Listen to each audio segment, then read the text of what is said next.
let's start with philosophy, Anna. Yes. What is philosophy according to you? ఏదైతే ఆచరించకుండా మాట్లాడుతున్నావో అదంతా ఫిలాసఫీ. అదంతా ఫిలాసఫీ. ఇప్పుడు బుద్ధుడు, సోక్రటీస్, లేకపోతే ఓషో ఇట్లాంటి వాళ్ళు మనసుని లేకుండా చేసే మాటలు చెప్పారు. జీన్ పాల్ సార్త్రే, లేకపోతే ఫ్రెడరిక్ నీషే, లేకపోతే అయాన్ ర్యాండ్ మనసుని బాగా చూసుకోని చెప్పారు. సో ఈ రెండు పొలారిటీస్ ఫిలాసఫీకి అండ్ స్పిరిచువాలిటీకి. అది ఎలా అంటే రెండు సంపూర్ణ స్థితులే. ఒకటి 100% మైండ్ ఫిలాసఫీ, రెండవది నో మైండ్ స్పిరిచువాలిటీ. సో ఇప్పుడు నేను కొంతమంది పేర్లు చెప్తాను, వాళ్ళ ఫిలాసఫీ సింపుల్గా. తప్పకుండా. So what is Buddha philosophy?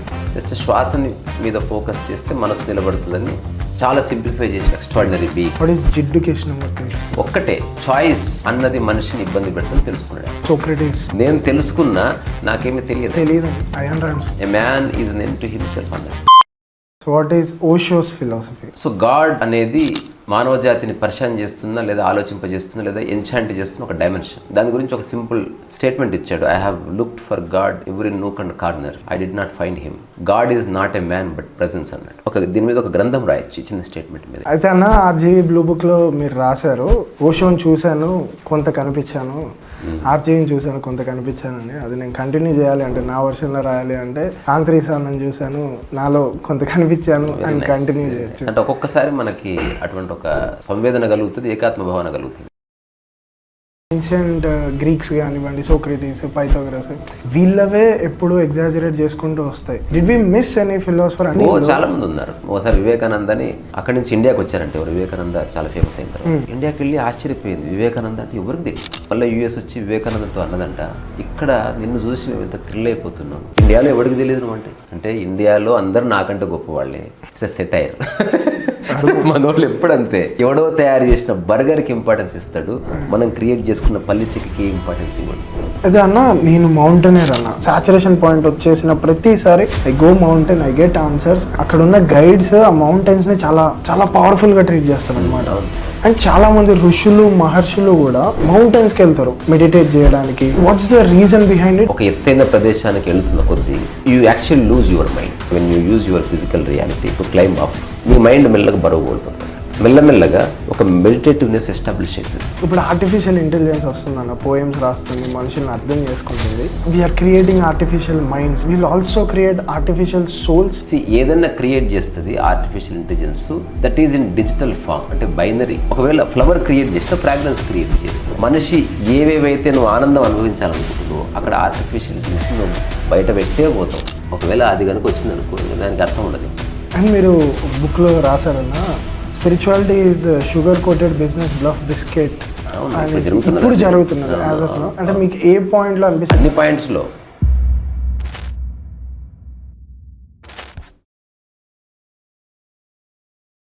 Firstly thank you so much అన్న, టైం ఇచ్చి. నీకు కూడా థ్యాంక్ యూ, టైం తీసుకున్నందుకు. అసలు టైమే లేదబ్బా లైఫ్లో. ఏదైనా లక్ష్యం గిక్షం ఉన్నోడికి ఇదంతా, ఊరికే బతకటానికి టైం ఏంది.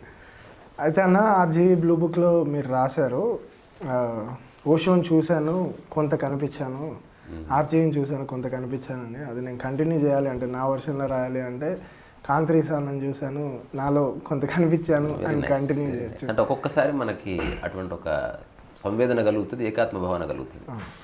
ఏ వ్యక్తి గురించి ఎవరికి పూర్తిగా తెలియదు ఎప్పటికీ. ఓన్లీ అంశాల వారీగా మనం రెజనేట్ కొన్ని సింక్ అవుతాయి అంతవరకు. So let's start with philosophy అన్న. What is philosophy according to you? ఏదైతే ఆచరించకుండా మాట్లాడుతున్నావో అదంతా ఫిలాసఫీ. అదంతా ఫిలాసఫీ. ఒకవేళ మీరు చెప్పారు చాలా వీడియోస్లో, జ్ఞానులు అందరూ కూడా, ఫిలాసఫర్స్, గొప్ప గొప్ప వాళ్ళందరూ కూడా మనుషులకు అర్థం కాని స్టేజ్ నుంచి వాళ్ళు చెప్పడం స్టార్ట్ చేశారు. జిడ్డు కృష్ణమూర్తి కానివ్వండి, ఓషో గారు కానివ్వండి. సో ఇలా. సో ఇప్పుడు కొంతమంది నేను పేరు చెప్తానన్న, సో మీరు సింపుల్గా వాళ్ళ ఫిలాసఫీ ప్రజలకు అర్థమయ్యేటట్టు ఒక 1 minute కంప్లీట్ ప్రయత్నిస్తాను. దీనికన్నా ముందు చిన్నది ఉందన్న. అదేంటి అంటే, ఫస్ట్లో మిమ్మల్ని కలిసినప్పుడు లాట్ ఆఫ్ క్వశ్చన్స్ ఉండే అన్న, చాలా క్వశ్చన్స్ ఉండే. అరే ఇదేంటి, అదేంటి, వే ఆఫ్ లివింగ్ ఏంటి, ఇట్లేంటి, అట్లేంటి, ఇట్లేంటి అనేసి. దాని తర్వాత మీ వీడియోస్, మీ బుక్స్ అన్నీ చూసిన తర్వాత నాకు క్లారిటీ వచ్చింది. నాకు ఇప్పుడు అడగడానికి ఏం క్వశ్చన్స్ లేవు. అదే జరుగుతుంది. సో ఇంకేం అడుగుతాం అన్న, వే ఆఫ్ లివింగ్ తెలుసు అన్న, ఫిలాసఫీ అర్థమైంది అన్న, బుక్స్ చదివాను అన్ని క్లారిటీ వచ్చింది, ఇంకేం అడుగుతావు అని. కానీ ఆ ఒక్క పాయింట్ అన్న, ఏదైతే మీరు అన్నారు కదా, జ్ఞానులందరూ కూడా హై లెవెల్ నుంచి చెప్పడం మొదలు పెట్టారు. సో మీరు చాలా జనరల్ భాషలో అందరికీ పెద్ద పెద్ద ఫిలాసఫీ సింపుల్గా చెప్పారు. సో ఇప్పుడు నేను కొంతమంది పేర్లు చెప్తాను, వాళ్ళ ఫిలాసఫీ సింపుల్గా. తప్పకుండా. So what is Buddha philosophy? అంటే మనసు నిలబెట్టడానికి అప్పటి వరకు సమస్త మానవ జాతి నానా ప్రయత్నాలు చేసింది. జస్ట్ శ్వాసని మీద ఫోకస్ చేస్తే మనసు నిలబడుతుందని చాలా సింప్లిఫై చేసిన ఒకనొక ఎక్స్ట్రాడినరీ బీయింగ్ అది. అదొకటి. బుద్ధుడి యొక్క ఫిలాసఫీ చాలా డైమెన్షన్స్ ఉన్నాయి. బట్ ఓవరాల్గా నువ్వు అర్థం చేసుకో ఏంటంటే, ఏదైతే శాశ్వతము కాదో దాని పట్ల నువ్వు అటాచ్మెంట్ ఉన్నప్పుడు సఫరింగ్ ఉంటుంది అనేది చెప్పే ప్రయత్నం చేశారు అందరూ. బట్ ఒక్కొక్కరిది ఒక్కొక్క పద్ధతి. ఇప్పుడు నేను ఉపదేశసారం బుక్ రాస్తున్నా, అందులో ఈ కాంటెక్స్ట్ చాలాసార్లు వస్తుంది. ఒక్క మాటతో అర్థమయ్యే వాడికి ఏ ఫిలాసఫీ అక్కర్లేదు, అర్థం చేసుకోలేని వాడికి అప్పుడు ఫిలాసఫీ స్టార్ట్ అవుతుంది. ఇప్పుడు ఇక్కడి నుంచి అట్లా పోతే మా ఇల్లు వస్తుంది, ఎండ్ అయిపోయింది ఫిలాసఫీ. అర్థం కాని ఇప్పుడు ప్రశ్న అడుగుతావు కదా నువ్వు, అంటే ఇక్కడి నుంచి అక్కడ పోయిన తర్వాత రైటా లెఫ్టా అన్నప్పుడు వస్తుంది. అయినా అర్థం కాకపోతే పుస్తకం వస్తుంది, అయినా అర్థం కాకపోతే పద్ధతి వస్తుంది, అయినా అర్థం కాకపోతే ఇంకేదో వస్తుంది. అట్లా ఎదుటి వ్యక్తిని బట్టి ఫిలాసఫీ యొక్క ఎక్స్పాన్షన్ ఉంది. రైట్ పర్సన్ కనుక ఎదురుగుంటే త్వరగా ఫిలాసఫీ ఎండ్ అయిపోయి ఇద్దరు ఆచరణలో పడి మౌనంలోకి ఎంటర్ అయిపోతారు అంతే. ఇది ఎలా ఉంటుందంటే, ఇద్దరికి డ్రైవింగ్ వచ్చిన వాడు ఉన్నారు అనుకో, డ్రైవింగ్ గురించి తప్ప అన్ని చర్చిస్తారు. So what is Osho's philosophy? So God అనేది మానవ జాతిని పరిశాన్ చేస్తున్నా, లేదా ఆలోచింపజేస్తున్నా, లేదా ఎన్చాంట్ చేస్తున్న ఒక డైమెన్షన్. దాని గురించి ఒక సింపుల్ స్టేట్మెంట్ ఇచ్చాడు. I have looked for God every nook and corner, I did not find him. God is not a man but presence అన్నాడు. ఇది దీని మీద ఒక గ్రంథం రాయొచ్చు, చిన్న స్టేట్మెంట్ మీద. ఇది ఆర్డినరీగా అర్థం చేసుకునే స్టేట్మెంట్ కాదు. నేను నిన్ను చూస్తున్నాను అనుకో, నిన్ను 3 తలాలు చూస్తా. నీ ఫిజికల్ రియాలిటీ, నీ psychological reality and your beyond. Beyond means ఏవైతే నీలో క్వాలిటీస్ ఉన్నాయో, నీవి క్రియేట్ చేసుకునే క్వాలిటీస్ ఏవైతే ఉన్నాయో వాటిని చూస్తా. ఫర్ ఎగ్జాంపుల్ ఫిజికల్ రియాలిటీ అంటే నీ అందాన్ని చూస్తా. హీరోగా పనికొస్తాడంటే ఏం చూస్తున్నారు? ఫస్ట్ బాడీని చూస్తున్నారు. సెకండ్ది ఆల్బర్ట్ ఐన్స్టీన్ చూసినప్పుడు నువ్వు బాడీని పట్టించుకో, జుట్టు పిచ్చుకున్నా, ఆయన పొట్టున్నా, ఇట్ డజంట్ మ్యాటర్. అతని మైండ్ ఎట్లా ఉంది చూస్తావు. రమణ మహర్షిని చూసినప్పుడు స్థితిని చూస్తావు. అంటే ఏవైతే జన్మతః మనిషికి ఉన్నాయో వాటిని యథాతథంగా ఉంచుకునే వ్యక్తి రమణ మహర్షి. అంటే ప్రశాంతత, హాయి, నిశ్చలత, ట్రాంక్విలిటీ, ఈక్వానిమిటీ, సమత్వం, సమశ్రద్ధ, నిష్కామకర్మ, ఇవి జన్మతః మనకున్నవి. పుట్టిన ప్రతి పిల్లవాడు బుద్ధుడే. కానీ మనిషి ఈ ప్రపంచం బారిన పడి మర్చిపోయినవాడు, క్యాకరే. అట్లా వాట్ ఈస్ జిడ్డు కృష్ణమూర్తి? ఒక్కటే, చాయిస్ అన్నది మనిషిని ఇబ్బంది పెడుతుంది తెలుసుకున్నాడు ఆయన. ఎంటైర్ ఫిలాసఫీ, ఒకవేళ కృష్ణమూర్తి ఫిలాసఫీని మనం కనుక డీకోడ్ చేస్తే 3 స్టేట్మెంట్స్ అండ్ 1 ఫిలాసాఫికల్ కొటేషన్, మొత్తం కృష్ణమూర్తి ఫిలాసఫీ అర్థమైపోతుంది. ఎగ్జాంపుల్, ప్రాపంచికంగా చెప్పాలంటే యు ఆర్ ద వరల్డ్ అన్నాడు, నీవే ప్రపంచం. మానసికంగా చెప్పాలి అన్నప్పుడు ఏం చెప్పాడంటే, the meditator is meditation, because the one who wants to meditate, అతను తప్పకుండా మైండ్ ఉండి తీరాలి. అదర్వైజ్ నిద్రలో నువ్వు అనుకుంటావు మెడిటేషన్ చేస్తా అని. మైండ్ లేకపోతే మెడిటేషన్ ఎక్కడిది? ఆలోచన లేకపోతే మెడిటేషన్ ఎక్కడిది? ఆలోచన వల్ల నువ్వు ఇబ్బంది పడకపోతే మెడిటేషన్ ఎక్కడిది? నువ్వు ఉన్న స్థితిని అనుభవించకుండా ఇంకేదో కావాలనుకున్నప్పుడు మెడిటేషన్ అవసరం అవుతుంది. సో మెడిటేటర్ ఈజ్ మెడిటేషన్ అని చెప్పేసిండు సింపుల్గా. అంటే ధ్యానమే ధ్యాని, లేదా ధ్యానే ధ్యానం. సపరేషన్ పోయింది. ద లాస్ట్ అద్వైతానికి సంబంధించింది అనుకో, లేకపోతే అద్వయానికి సంబంధించింది అనుకో, లేకపోతే బియాండ్కి సంబంధించిన స్టేట్మెంట్ ఆయన చెప్పాడంటే ద అబ్జర్వర్ ఈజ్ అబ్జర్వ్డ్ అన్నాడు. అంటే గమనించేవాడే గమనింపబడుతున్నాడని. అంటే ఇదేమీ లేదు, ఇంతసేపు టార్చ్ లైట్ అటుపక్కేసావు, మొట్టమొదటిసారి టార్చ్ లైట్ నీ వైపు తిరిగింది. First time you are looking at your own self. రకరకాల విషయాల గురించి ఎంక్వైరీ చేసి బుర్ర బద్దలు కొట్టుకుని వాడేంది, వీడింది, ఆ పొలిటికల్ పార్టీ ఏంది, ఆ ఫిలాసఫర్ ఏం చెప్పి మొట్టమొదటిసారి అసలు నాకేం కావాలి అయిపోయి you are first time looking at your own self. దీని మీద కూడా ఒక గ్రంథం రాయొచ్చు. అంటే అంత డెప్త్ ఉన్న స్టేట్మెంట్, అంటే వ్యక్తిని బట్టి. లాస్ట్ ఈ 3 స్టేట్మెంట్స్, ఒకటి ప్రపంచానిది, ఒకటి మనసుది, ఒకటిది ప్రకృతిది. 4వ స్టేట్మెంట్ ఏంటంటే చాయిస్లెస్ అవేర్నెస్ అని ఒక టర్మ్ క్రియేట్ చేసిండు అనమాట. ఆధ్యాత్మికతలో లేదా ఫిలాసఫీలో చాలామంది కొత్త కొత్త పదాలు క్రియేట్ చేశారు, లేదా ఫ్రేజెస్ క్రియేట్ చేశారు టు మేక్ పీపుల్ అండర్స్టాండ్. అంటే ఇంతవరకు ఉన్నది చెబితే నువ్వు పట్టుకుంటావు దాన్ని, ఆ ఓల్డ్ డెఫినేషన్ని. అందుకని కొత్తది చెప్పాలి, అట్లా చాయిస్ కొత్త వేలో చెప్పాలి. ఇప్పుడు నేను కూడా పదం కనుక్కున్నా, స్థితి అనే దానికి ఎట్లా అంటే లక్కీ ఊటప్ప అని ఒక పేరు పెట్టిన దానికి. లక్కీ ఊటప్ప అంటే అదేమిటో తెలియదు కాబట్టి నువ్వు అక్కడ ఆగిపోతావు. అంటే భాషలో నిర్వచించలేనిది అని చెప్పడానికి భాషలో అర్థమే లేని ఒక పదాన్ని క్రియేట్ చేసిన లక్కీ ఊటప్ప. అట్లా చాలా పదాలు ఉన్నాయి. డేజో ఉంది, అట్లాగే థనటోస్ ఉంది, లేకపోతే ఎరోస్ ఉంది. బోల్డని పదాలు క్రియేట్ చేశారు. అట్లాగే నేను నా ఆత్మకథలో సాక్షిత్వం అనే పదాన్ని క్రియేట్ చేసిన. సో ఇదంతా మనిషిని లిబరేట్ చేయడానికి నిరంతరం సంఘర్షణ పడుతూ ఎదగాలని ట్రై చేస్తూ, నువ్వు అనుకున్నది సక్సెస్ కాకపోతే బాధపడుతూ, దానికి కారణం నేను కదా సమాజం అనుకుని ఏదేదో అనుకుని చివరికి you are filling your own life with your lot of dust and filth and everything. వాటిని క్లియర్ చేసుకోవాలంటే ఎక్కడ క్లియర్ చేసుకోవాలో తెలియదు కాబట్టి ఏదో ఒక ఆధారం ఇవ్వాలి మనిషికి. ఇప్పుడు కృష్ణమూర్తి ఏమంటాడు, ఛాయిస్ అంటే ఎట్లా వచ్చింది దాన్ని ఎంక్వైరీ చేయి. ఇప్పుడు ఒక చిన్న పాప వాళ్ళ అమ్మతో వెళ్తుంది, ఏదో ఐస్ క్రీమ్ తింటావు, జవాబు ఎక్కడి నుంచి వస్తుంది? ఛాయిస్ నుంచే వస్తుంది. నేను ఈ అబ్బాయినే పెళ్లి చేసుకుంటా, ఎక్కడి నుంచి వచ్చింది? ఛాయిస్ నుంచి వచ్చింది. నువ్వు అబ్బాయిని పెళ్లి చేసుకోవట్లే, నీకు నచ్చిన 3-4 అంశాలు అతనిలో ఉండి దాటిని పెళ్లి చేసుకుంటున్నావు, నువ్వు అబ్బాయిని ఎక్కడ పెళ్లి చేసుకుంటున్నావు. So if you have no choice then you can be with anybody. If you have no choice you are at peace. Why they failed అన్న అంటే చాలామంది మనుషుని లిబరేట్ చేయడానికే వచ్చారు. ఓషో కానివ్వండి, లేకపోతే అన్నిటికీ ఆధారం భాషనే. ఆ భాషలో సంస్కరణ లేకపోవడం వల్ల, ఆ భాష చాలా క్లిష్టంగా ఉండడం వల్ల ఎదుటి వ్యక్తికి అర్థం కాలేదు. నాకు కూడా అసలు నాకు బుర్ర బద్దలు కొట్టుకున్న అర్థం కాలే. ఎప్పుడైతే టార్చ్ నా వైపు వేసుకుని ఇదంతా నేను అప్పట్లో పుస్తకంలో రాసుకున్నా. చాలా గొప్ప గొప్ప గురువులు, ఫిలాసఫీలు, వాళ్ళు రాసిన పుస్తకాలు, వాళ్ళు ఇచ్చిన ప్రవచనాలు అన్నిటినీ ఒక పూల బుట్ట తయారు చేసి వీళ్ళందరికీ పూలదండేసి వీటన్నిటిని ఆ పూల బుట్టలు ఇసిరేసి దాన్ని పూల తోటలు ఇసిరేసి నాకు వద్దు అది. I'm done with it. Because question after question ఎక్కడ ఎత్తుకులాడాలి, వేరే చోట దొరుకుతలేదు అది. ఇప్పుడు కృష్ణమూర్తిని ఏమైనా అడుగుదామంటే ఆయన అవైలబుల్ లేడు. ఆయన అవైలబుల్ ఉన్న చెప్పిన చాలా విషయాల్లో నాకు ప్రతి దాంట్లో కొంత రీచ్ అవుతుంది, కానీ సమగ్రంగా ఇక్కడ రీచ్ అవుతుంది. ఎట్లా ఉందంటే కంచెం తీసుకొని ఇక్కడ ఒక మెతుకు, వేరే ఊర్లో ఇంకొక మెతుకు, ఆ ఊర్లో ఇంకొక మెతుకు, అది తీసుకునే లోపు ఇది ఎండిపోతుంది, ఇది తీసుకునే లోపు కంచెం ఊసిపడుతుంది. ఇది అయ్యే పని కాదు, ఒక్కసారి దొరకాలి. అట్లాంటి అవగాహన బయట దొరకదు.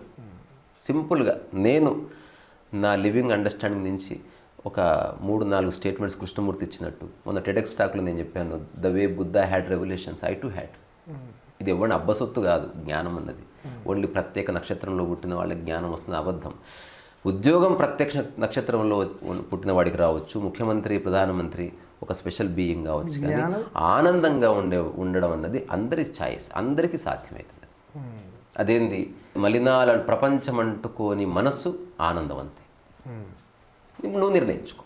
నువ్వు బాధపడడానికి కారణం ప్రపంచమే. ప్రాపంచిక విషయాలకి నువ్వు ఓవర్ ఇంపార్టెన్స్ ఇవ్వడం వల్ల యు ఆర్ సఫరింగ్. ఇది అర్థమైతే ఒక్కొక్క దాన్ని తీసేస్తురా. తీసేయడం అంటే ఏమీ లేదు, ఒక ఆలోచనని రూపాంతరం చెందించడం అనేది లేదు ఎగ్జిస్టెన్స్లో. ఆలోచనని ఇంకొక ఆలోచనతో రిప్లేస్ చేయడమే ఉంది. ఆలోచన అయిపోయింది ఏంటంతే. ఎట్లుందంటే పాత నోకియా ఫోన్ని నువ్వు ఎప్పటికీ ఐఫోన్గా మార్చలేవు. దాన్ని పక్కకు పెట్టు, ఐఫోన్ తెచ్చిపెట్టు. అప్పుడు వాడిందదే నేను మాట్లాడితే నీకు వినబడాలి, ఇప్పుడు నేను మాట్లాడితే నీకు వినబడాలి. అంతకుమించి ఫోన్కి ఏ పర్పస్ లేదు. అట్లనే జీవితానికి ఒక ప్రవాహ స్థితిలో ఉండడం తప్ప, ఎలాంటి డిస్టర్బెన్స్ లేని ఒకానొక స్థితిలో ఉండడం తప్ప, ఏ డిస్క్రిమినేషన్ లేని స్టేట్ని ఎక్స్పీరియన్స్ చేయడం తప్ప ఏ పర్పస్ లేదు. నువ్వు సాధించే విజయాలంతా బక్వాస్. ఒక టైం వస్తుంది నీకు గుర్తు కూడా ఉండవు, నీ మెమరీ దొబ్బుతాయి. వాట్ ఇఫ్ అందరు అంటే మీ పర్స్పెక్టివ్లో 2050 ఆర్ 2070లో అంటే ఒకవేళ మెల్లమెల్లగా అందరూ లిబరేట్ అవ్వుకుంటూ జ్ఞానం పొందుకుంటూ వస్తే వరల్డ్ ఎలా ఉండబోతుంది? ఫస్ట్ ఆఫ్ ఆల్ ఇది హైపోథెసిస్, అలా ఎప్పటికి జరగదు.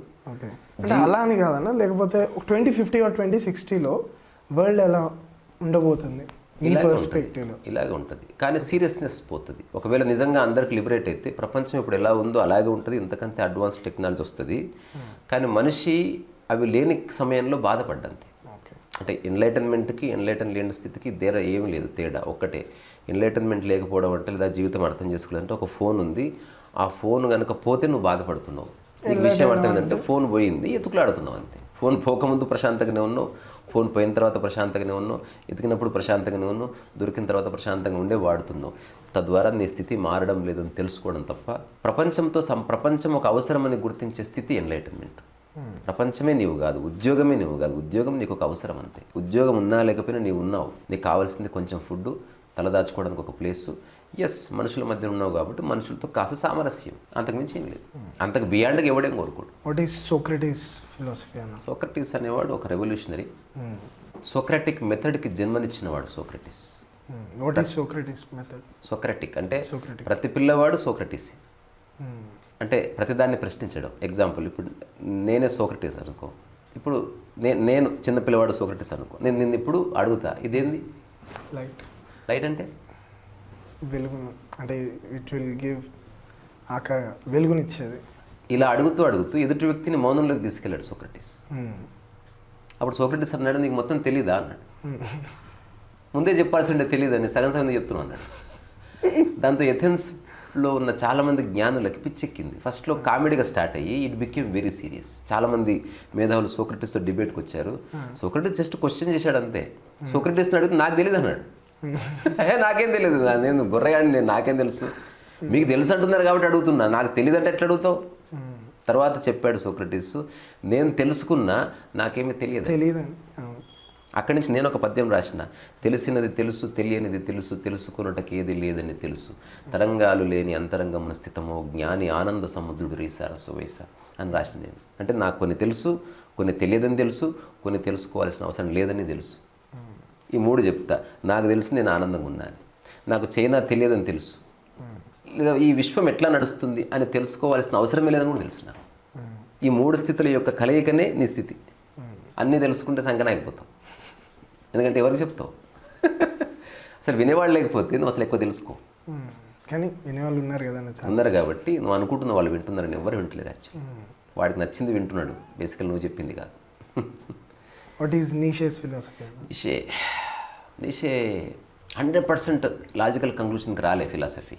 ఇప్పుడు సోక్రటీస్ది ఎండ్ అయ్యింది, కృష్ణమూర్తి ఎండ్ అయింది, కానీ నీషేది హాఫ్ వేలో ఆగిపోయిన ఫిలాసఫీ అది. నేను చాలా రిమార్కబుల్గా అనిపించింది నీషేది ఏంటంటే, ఒకవేళ జీసస్ క్రైస్ట్ నాకు కనిపిస్తే ఈ కూడలిలో నేను అతన్ని, అంటే కొంచెం పరుషంగా చెప్పాడు, నేను అతన్ని తీసేస్తాను భూమి నుంచి అన్నాడు. దానికి కారణం ఏమిటి? జస్ట్ దీన్ని కూడా అనాలిసిస్ చేస్తే దాని లాజిక్ దొరుకుతుంది. నువ్వు అడవిలో ఒంటరిగా ఉన్నావు, పోతుంటే కాళ్ళు ముళ్ళు దిగింది, ఎవ్వరు లేరు సానుభూతి చూపేవాళ్ళు, దేవుడు కూడా లేడు, నువ్వు ఒక్కడివే ఉన్నావు. అప్పుడు నువ్వేం చేస్తావు? తీసి పక్కన పెట్టి అంతే తప్ప సానుభూతి కోరుకోవు, ఏడువవు. Even you don't even cry. Body ఎంతవరకు ఏడుస్తుందో అంతవరకు ఏడుస్తావు, కానీ మానసికమైన బాధ ఉండదు, అయ్యో నాకు ఇట్లా అయిపోయి అనేది ఉండదు. తద్వారా నీ శక్తిని ఆ సమస్య నుంచి బయటపడడానికి ఉపయోగిస్తావు. ఫ్రెడరిక్ నీషే ఏం గుర్తించాడంటే, ఈ క్రిస్టియానిటీ యొక్క ఆవిర్భావం తర్వాత మానవ జాతి వీక్ అయిందని తెలుసుకున్నాడు. బికాజ్ ప్రతిదానికి నువ్వు సమస్యకి పరిష్కారం ఆలోచించకుండా నువ్వు దేవుడి మీద వేస్తూ ఉన్నావు. నీకు జాబ్ రావడం లేదు, దేవా నాకు జాబ్ తెప్పి, భార్య మాట లేదు, దేవా నా భార్య మాట వినాలి. You are not thinking at all. ఎప్పుడైతే నువ్వు డిపెండెన్సీలో పడిపోతావో ప్రతిదానికి, యూ బికమ్ వీక్. నీకు వంట ఎవరో చేసి పెడుతున్నారు, డిపెండెంట్ స్టార్ట్ అయింది. ఎవరో డ్రాప్ చేయాలి, డిపెండెన్స్ అయింది. చివరికి నీ ప్యాంటు కూడా ఎవరో ఎక్కిస్తున్నారు, డిపెండెన్స్ అయింది. ఈ ముగ్గురు మాయమయ్యారు అనుకో, యూ బికమ్ ఏమంటారు దాన్ని, crippled. So Friedrich Nietzsche philosophy very hard hitting. కాకపోతే అందులో ఒక హార్ష్నెస్ ఉండటం వల్ల ఒక్కొక్కరికి ఒక్కోలా అర్థమైంది. అది మనిషిని లిబరేట్ చేయదు, మనిషిని మానసికంగా స్ట్రెంగ్తెన్ చేస్తుంది అన్నట్టు. ఇప్పుడు బుద్ధుడు, సోక్రటీసు, లేకపోతే ఓషో, లేకపోతే ఇట్లాంటి వాళ్ళు మనస్సుని లేకుండా చేసే మాటలు చెప్పారు. జీన్ పాల్ సార్త్రే, లేకపోతే ఫ్రెడరిక్ నీషే, లేకపోతే అయాన్ ర్యాండ్ మనస్సుని బాగా చూసుకొని చెప్పారు. సో ఈ రెండు పొలారిటీస్ ఫిలాసఫీకి అండ్ స్పిరిచువాలిటీకి. So spirituality is nothing to do with philosophy and philosophy is nothing to do with spirituality. ఇది ఎలా అంటే రెండు సంపూర్ణ స్థితులే. ఒకటి 100% మైండ్ ఫిలాసఫీ, రెండవది no mind spirituality. What is Ayn Rand's philosophy? Ayn Rand ఏముంది, చాలా చెప్పింది, అందులో ప్రపంచాన్ని ఆకర్షించింది బికాజ్ ఆఫ్ హోవర్డ్ రోర్క్ అనే ఒక క్యారెక్టర్ వల్ల. A man is an end to himself అన్నది వెరీ గ్రేట్ ఫిలాసఫీ, గ్రేట్. నిజానికి అయాన్ ర్యాండ్ కంటే తాత ఫిలాసఫీ ఇండియాలో ఎప్పటి నుంచో ఉంది. అయాన్ ర్యాండ్ ప్రవచించిన హోవర్డ్ రోర్ కంటే ప్రొఫౌండ్ రమణ మహర్షి.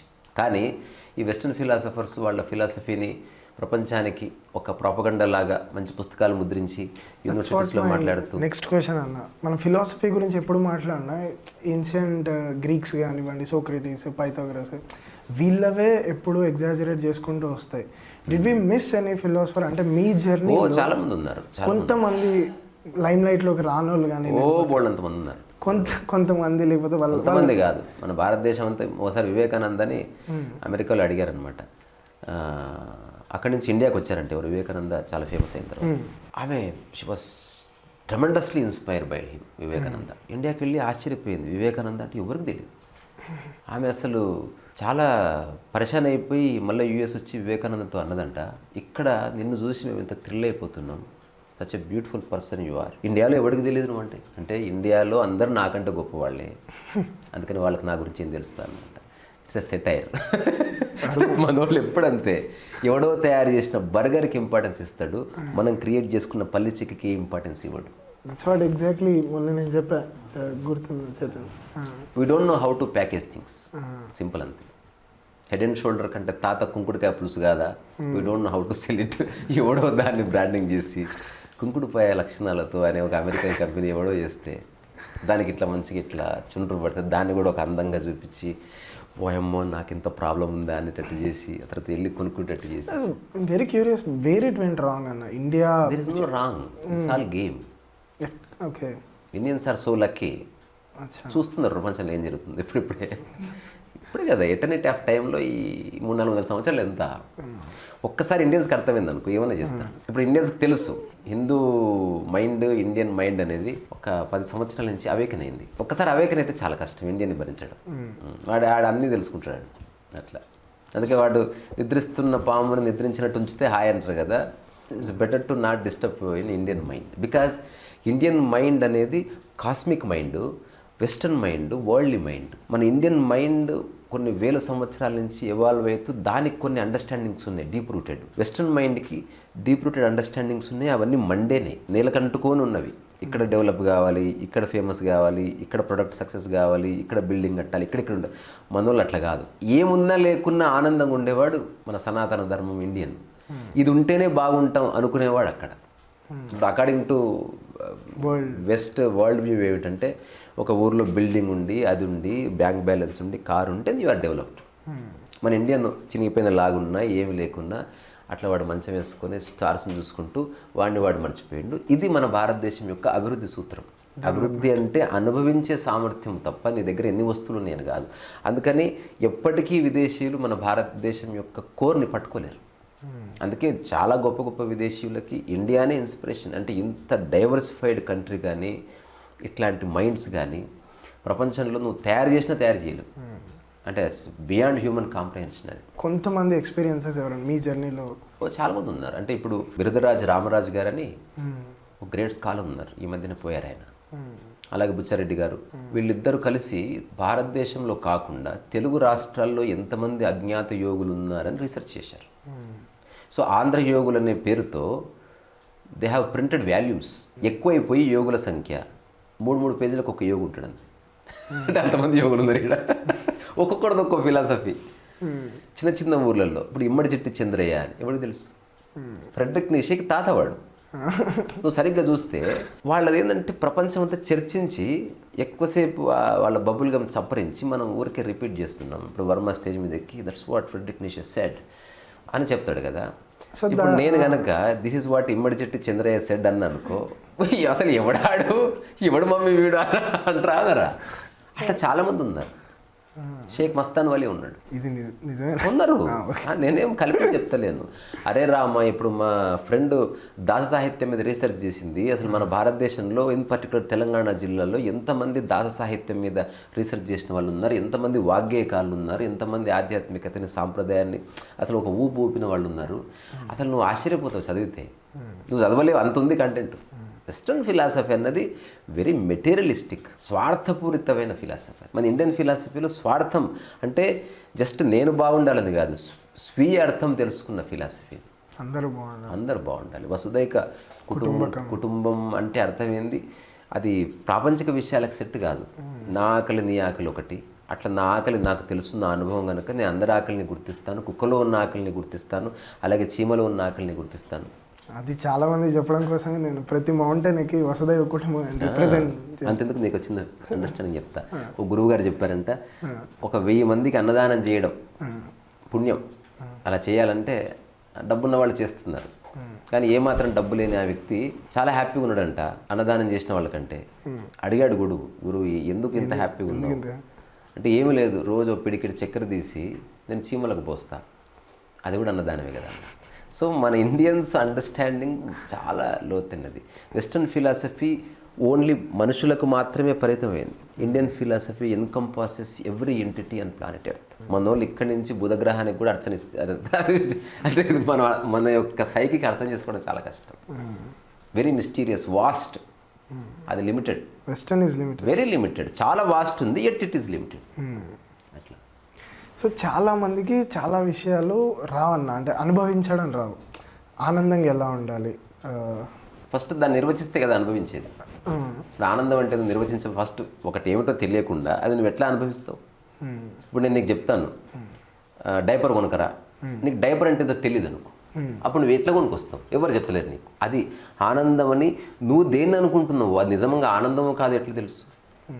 ఆనందం అంటే నువ్వు అనుకుంటున్న ఉద్యోగం రావడం వల్ల నీకు కలిగే ఒక తాత్కాలిక థ్రిల్, అది ఆనందం అనుకుంటే నువ్వు దాని వెనుక పడతావు, ఎవడో చెప్పాడు కాబట్టి. అసలు ఆనందం అంటే ఏంది? మనకు భారతీయ పరిభాషలో 6 పదాలు ఉన్నాయి. తృప్తి ఉంది, సంతృప్తి ఉంది, సంతోషం ఉంది, ఆనందం ఉంది, పరమానందం ఉంది, బ్రహ్మానందం ఉంది. ఈ 6 పదాలు మన భారతీయులు ఎంజాయ్ చేస్తారు. వెస్టర్న్లో ఆ పై 3 దగ్గర అయిపోయినారు వాళ్ళు. వాళ్ళకి ఆనందము తెలియదు, పరమానందము తెలియదు, బ్రహ్మానందము తెలియదు. తృప్తి అంటే నథింగ్ బట్ నీ సెన్సెస్ సాటిస్ఫై అయినాయి. సంతృప్తి అంటే సెన్సెస్తో పాటు నీ సరౌండింగ్స్ ఎవ్రీథింగ్ సాటిస్ఫై అయినాయి. సంతోషం అంటే ఏదో నీ జీవితంలో కొత్తది రావడం వల్ల కలిగే తాత్కాలిక ఆనందం. ఇదంతా బయటి వాటితో సంబంధం ఉంది. ఇక్కడతో ఎండ్ అయిపోయింది వెస్టర్న్ ఫిలాసఫీ. మన ఈ ఆనందం అన్నది అసలు బయట వ్యక్తులు లేరు, బయట విషయాలు లేవు, వచ్చేది లేదు, పోయేది లేదు. ఉన్నది నువ్వు గుర్తించి దాన్ని యాక్సెప్ట్ చేసినావు, అట్లా ఆనందంగా లేదు. నీ దగ్గర లేని దాన్ని తలుచుకోవడమే లేదు. అరే నాకు ఎంత చక్కటి చేతులు ఉన్నాయి, ఎంత చక్కటి శరీరం ఉంది, నాకు ఎంత చక్కగా ఆకలి అవుతుంది, I'm so grateful to the existence అన్న చోట ఆనందంగా లేదు. అంటే ఒకటి రావడం లేదు, పోవడం లేదు. అందుకే సంతోషాన్ని తాత్కాలిక ఆనందం అని పిలిచారు, ఆనందాన్ని శాశ్వత సంతోషం అన్నారు. ఆనందము సంతోషం ఒకటే, అది జస్ట్ లిమిటెడ్ పీరియడ్ ఉంది, ఇది అన్లిమిటెడ్. ఎట్లంటే ముఖ్యమంత్రి 2 రోజులకు అయ్యావు, నేను 5 ఏళ్ళకైనా. ముఖ్యమంత్రి ఒకటే, కానీ అది లిమిటెడ్ అన్నట్టు. అదే పరమానందం అంటే ఇప్పుడు నువ్వు ఏది అవసరం లేదని తెలుసుకొని దాన్ని నువ్వు పరిపూర్ణంగా అనుభవిస్తున్నావు. దాని నుంచి ఒక్క క్షణం కూడా పక్కకి జరగట్లేదు, కానీ అందరికీ చెప్తున్నావు. బ్రహ్మానందం అంటే అసలు చెప్పాలన్న విషయం కూడా మర్చిపోయాను. వేరే అసలు నీకు తెలియదు అసలు చెప్పాలని కూడా, బికాజ్ వేరే వాడే లేడని రియలైజ్ అయినావు. అయిపోయింది. అంటే అట్లా మన ఈ అన్ని స్థితులు ఉన్నాయి. ఈ బ్రహ్మానందాన్ని ఒకానొక స్థితిలో అనుభవిస్తున్న వాడు అవధూతలు ఉన్నారు, ఈ పరమానందంలో ఉండి పరమహంసలైన వాళ్ళు ఉన్నారు. ఆనందాన్ని అనుభవిస్తూ అన్ని స్థితుల్లో అనుభవిస్తాను నేను. అంటే నువ్వు సీఈఓ అయిన తర్వాత అవసరమైతే అటెండర్ కుర్చీలో కూడా కూర్చోవచ్చు. అంటే నీకు తెలిస్తే అన్నీ చేయొచ్చు. తెలియనప్పుడు నువ్వు అక్కడే అయిపోతావు ల్యాడర్లో. తెలిసిన తర్వాత నీకు ఏ వాంఛ లేకపోతే నువ్వు మళ్ళీ పైనుంచి కిందికి వచ్చి నువ్వు సెన్సరీ ప్లెజర్స్ని అనుభవించే అవకాశం ఉన్నప్పుడు. అట్లాగే చిన్న ఎవరో ఏదో చిన్న గిఫ్ట్ ఇచ్చారు, ఒక సెకండ్ సంతోషపడు, తప్పేం లేదు. దాంతోపాటు నీ ఆనందం ఏం పోదు, బికాజ్ ఏదున్నా లేకున్నా ఆనందంగా ఉన్నా అని తెలిసిన తర్వాత ఎవరిని ఇచ్చినప్పుడు ఆనందపడు, సామరస్యాన్ని మెయింటైన్ చేయి. సో అన్నిటినీ అనుభవించవచ్చు. తెలిసిన తర్వాత అన్నిటినీ అనుభవించవచ్చు. తెలియని వాడు ఎంతవరకు తెలుసో అంతవరకే అనుభవిస్తాడు, ల్యాడర్లో ఆగిపోతాడు. సో లైఫ్ ఎట్లా లీడ్ చేయాలి, అంటే లైఫ్ ఎట్లా బ్రతకాలి చాలా మందికి తెలియదు, చాలా కన్ఫ్యూజన్. ఎట్లా బతకాలనేది అసలు అడగనే వద్దు, ఎందుకంటే అందరికి ఎలా బతకాలో తెలుసు, కానీ గొప్పగా ఎట్లా బతకాలో తెలియదు అంతే. ఓకే, ఇప్పుడు ఈ క్షణం మనం మాట్లాడుతున్నా బతికేది ఏదో బతుకుతూనే ఉంది, దట్ ఈస్ లైఫ్. నీతో సంబంధం లేకుండా ఏది ఎగ్జిస్ట్ అయ్యిందో దానికి జీవితం అని పేరు. నీకు సంబంధం ఉండి ఏదైతే ఎగ్జిస్ట్ అయ్యిందో దానికి ప్రొఫెషన్, కెరీర్ అని పేరు. చాలా మంది లైఫ్ని ప్రొఫెషన్ అనుకుంటున్నారు, అట్లాంటి వాళ్ళకి జవాబు లేదు మన దగ్గర. లైఫ్ ఈజ్ లైఫ్ అంటే నీ యొక్క ఇంటర్ఫియరెన్స్ లేకుండా అన్ఇంటరప్టెడ్గా కొనసాగే ఒకానొక స్ట్రీమ్ లైఫ్ అన్నది. నన్ను ఎలా అంతే, you are in the flowing అంతే. ఇప్పుడు జీవితం అర్థమైందంటే అర్థం తెలుసు, వాడిని చూసి గుర్తుపట్టచ్చు. ఎట్లా గుర్తుపట్టచ్చు? చలో కారులో వెళ్దాం పదండి, పద చలో కారులో ముందర కూర్చోండి సార్, గురువుగారు మీరు ముందర కూర్చున్నాడు. అంతలో ఎవరో వచ్చారు, బాగుంది ముందర వ్యూ భలే ఉంటుంది.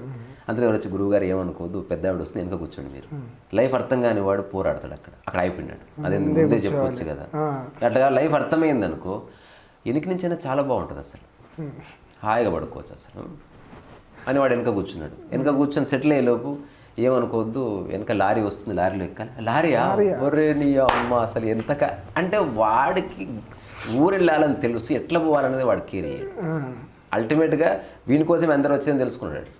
లారీ కూడా ఎక్కించుకోలేదు అనుకో, మీరు బయలుదేరండి సార్ నడుచుకుంటూ వస్తాం కదా, ఆలస్యం కావచ్చు అన్నాడు. ఎప్పుడు కాంప్లైంట్ చేయని స్థితిలో వాడు కాంప్లైంట్ చేసే స్థితిలో నువ్వు అడ్డు అంటే నువ్వు ఎక్స్పెక్ట్ చేస్తున్నావు అడ్డం వస్తుంది. నువ్వు ఎక్స్పెక్టేషన్ లేదు, నీ దృష్టి ప్రయాణం మీద ఉంది. ఇప్పుడు చిన్న ఎగ్జాంపుల్ చెప్తా. ఒక పెళ్ళికి వెళ్ళావు, నువ్వు తింటుంటే బాబు ఇక్కడ తినొద్దు మీరు, ఇదంతా మా కులపోళ్ళు, మీరు బయటకు పో అంటే హాయిగా బయటకు పోయి తిను. ఇప్పుడు ఇది అబ్సల్యూట్ ఈగోలెస్నెస్లోనే సాధ్యమవుతుంది, లేకపోతే నువ్వు ప్లేట్ కింద వేసి ఫీల్ అయిపోయి. మనిషికి ఈగో ఉండకూడదు అన్న, ఈగో సంపూర్ణంగా ఉండాలి. ఉంటే ఉంటే మెలకువలో సంపూర్ణంగా ఉండాలి ఈగో. నిద్రలో ఏ ఈగో ఉండదు, మరణంలోని ఏ ఈగో ఉండదు. అందుకని ఈ 3 సంపూర్ణ స్థితులు. మెలకువలో సంపూర్ణంగా ఈగో ఉండడం అంటే అసలు వేరే వాడు లేడని. దట్ ఈస్ 100% ఈగో అంటే there is nobody here, only I am. Ego అంటే ఏమీ లేదు, మూలాన్ని తప్ప దేన్ని పట్టుకునేవాడు. ఇప్పుడు సినిమాలో చూస్తాం కదా, హీరో ఒక లక్ష్యం పెట్టుకుంటే ఏం జరిగినా లక్ష్యం వైపు వెళ్తుండా లేదా. ఇప్పుడు నీకు జీవితం అర్థమైంది, నీకు అస్సలు ఈగో పరిపూర్ణంగా ఉందంటే ఏదేమైనా నేను నా యొక్క ఈజ్ని, ఆనందాన్ని దేనికి తాకట్టు పెట్టను. ఇప్పుడు తినడానికి పోయినప్పుడు నీ లక్ష్యం ఆకలి నీ ఫుల్ఫిల్ చేయడం తప్ప ఎక్కడ నిలబడి తింటున్నావు అని కాదు అని తెలుసుకోవడంతో నీలో యోగి బయలుదేరుతాడు. కానీ అది నువ్వు ప్రాక్టీస్ చేయనికి రాదు, అంటే నువ్వు నటించలేవు. నటిస్తే లోపల చాలా బాయిల్ అవుతుంది.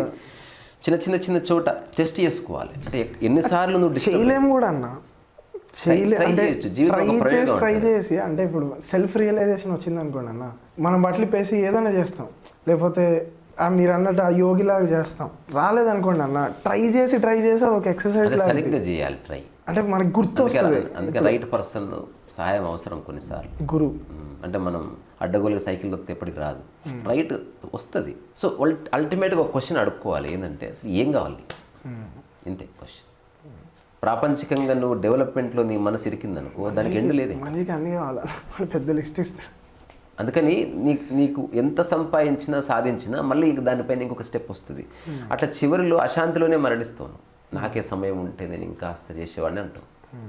అట్లా కాకుండా చేసే పనుల మీద నీ యొక్క ఆనందం ఆధారపడి లేదు, నీ ప్రశాంతత ఆధారపడి లేదు అని తెలుసుకోవడము అవేకనింగ్ అన్నట్టు. తద్వారా నువ్వు చేస్తున్నావు. ఇప్పుడు మధ్యలో సినిమా అయిపోయింది, యు ఆర్ హ్యాపీ. నువ్వు ఆపలే, నువ్వు కాదు దాని కర్తాధర్త, సంబడి ఎల్స్. నువ్వు గిల్ట్ ఫీల్ అవ్వవు, బాధపడవు, నీ తల గోడ గుద్దుకో. బికాజ్ చేసినా అవకాశం ఉంటే చేస్తాను, పరిపూర్ణంగా చేస్తాను. ఆ చివరి దశలో ఆగిపోయినా ఏం టెన్షన్ పడదు. ఎందుకంటే అప్పటి వరకు everyday I was experiencing. Only result వచ్చి అది రిలీజ్ అయితేనే నేను సక్సెస్ అయినట్టు కాదు, ఎవ్రీడే ఐఎమ్ సక్సెస్ఫుల్. ఈ క్షణంలో అది ఆగిపోయిందని తెలిసినా నేను ఎంత చంచలం లేకుండా హాయిగా చూస్తున్నాను, దిస్ ఈజ్ ఆల్సో సక్సెస్ అని తెలుసుకున్న ఒకనొక స్థితి ఉదయిస్తుంది.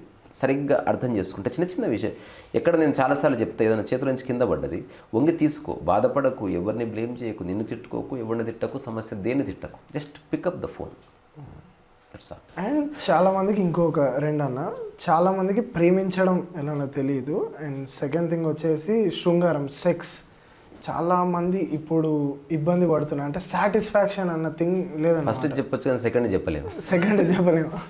అంటే ఎలా చేయాలి, అంటే ఎలా చేయాలని కదన్న, దట్స్ నాట్ మై క్వశ్చన్. అది ల్యాండ్ మైన్, దాని మీద కాలు పెట్టకు. పెట్టామనుకో ఇంకా తీయొద్దు కాళ్ళు, గంట సేపు దాని గురించి మాట్లాడదాం. లేదన్న, అంటే there is a problem. There is mind, there is a problem. Especially in that శృంగారం కానీ, ఇన్ దట్ సెక్స్ కానీ, ల్యాక్ ఆఫ్ నాలెడ్జ్. అంటే నేను ఎందుకు ఈ క్వశ్చన్ అడుగుతున్నా అంటే, ఇండియాలో దాన్ని నియంత్రించడం వల్ల, దాని మీద చాలా మందికి నాలెడ్జ్ లేకపోవడం వల్ల అసలు నాలెడ్జ్ ఎందుకు? కుక్కకే నాలెడ్జ్ ఉంది, ఎనిమల్స్కే నాలెడ్జ్ ఉంది, ఎన్ని చీమలు ఊడుతున్నాయి చూసినావు. అసలు ఏ నాలెడ్జ్ ఉంది వాటికి? ఏ పుస్తకాలు చదివినాయి అవి? ప్రకృతి విషయాలకి ఏ నాలెడ్జ్ అవసరం లేదు. ఇప్పుడు నిద్రపోతున్నావు, ఏ నాలెడ్జ్ ఉంది నీకు?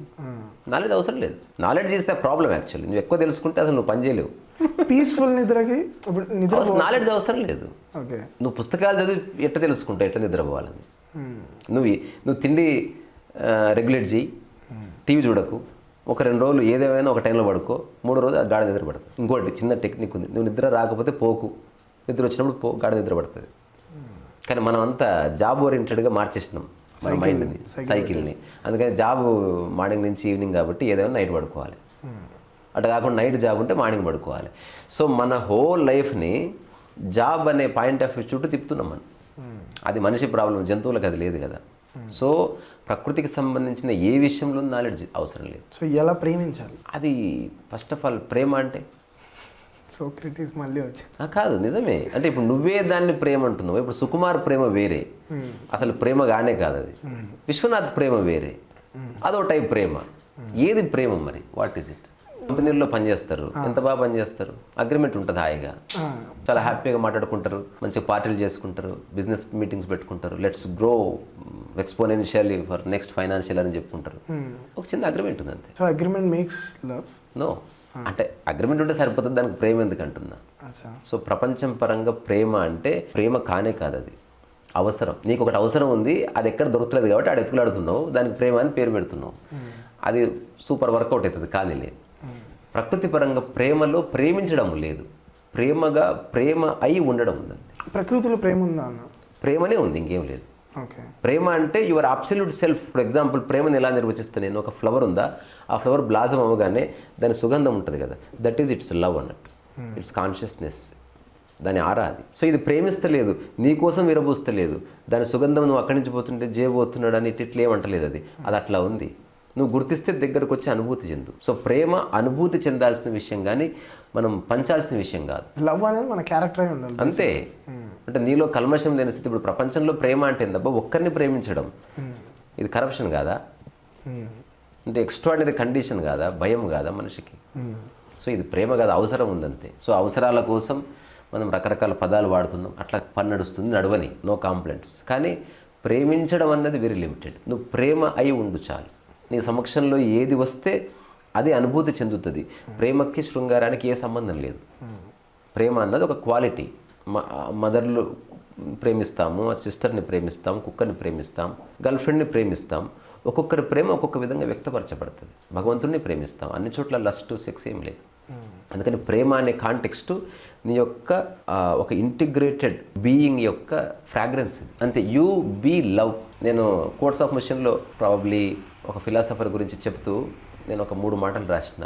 మనకి ఫాలింగ్ ఇన్ లవ్ ఉంటుంది ఒకటి, అది ప్రపంచానికి సంబంధించి. I fell in love with a girl అంటే నీ స్థితి దాటి కిందికి జారిపడ్డావు. రెండోది ఉంటుంది స్పిరిచువల్లో రైజింగ్ ఇన్ లవ్ ఉంటుంది. అంటే నీ ఉన్న స్థితి నుంచి పైకి ఎగవాకి నువ్వు అందరినీ ప్రేమించు అని చెప్తున్నారు. మూడవది ఉంది బీయింగ్ ఇన్ లవ్. ఇప్పుడు మనం మాట్లాడుతున్నది అది. Neither you are craving for it, nor you are trying to offer to anybody, you are just being.